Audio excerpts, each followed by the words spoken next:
তারা প্রতি মাসে 2,500 করে টাকা পাবে মাস।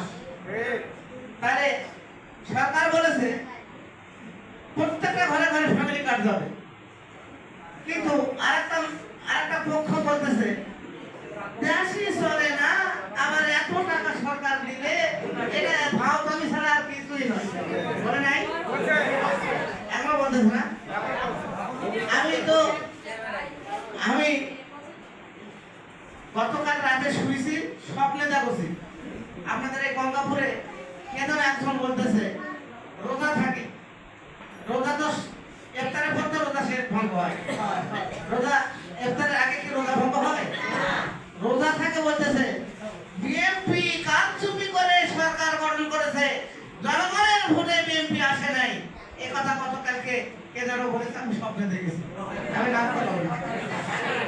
তাহলে রোজা থাকে, যদি কেউ মিথ্যা কথা বলে তার রোজা হবে? রোজা থাকে মিথ্যা কথা বলে হবে?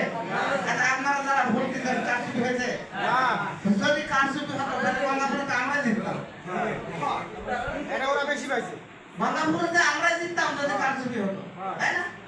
আমাদের জন্ম থেকে কোনোদিন এরকম সুষ্ঠু ভোট হয় না, হয়েছে কি?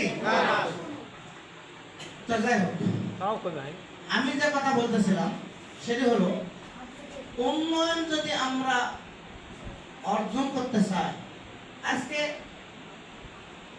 আগামী ঈদে 10 কেজি করে চাল দেওয়া হবে। এই চাল যারা হতদরিদ্র গরিব মানুষ তারাই শুধু পাবে, তাই না? আমি আপনাদেরকে বলতে চাই সেটি হলো জাপত বাড়ি কিছু খাওয়া হয় না, বাইরে খাবার দেয়, আর কিছু মানুষ ঘর নিয়ে বসায়, বসে না?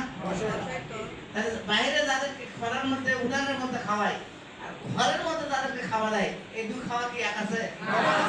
খাবার আছে না? কম বেশি আছে? তাহলে আপনারা বাইরে খরার বসে খাবেন না ঘরে বসে বসে খাবেন?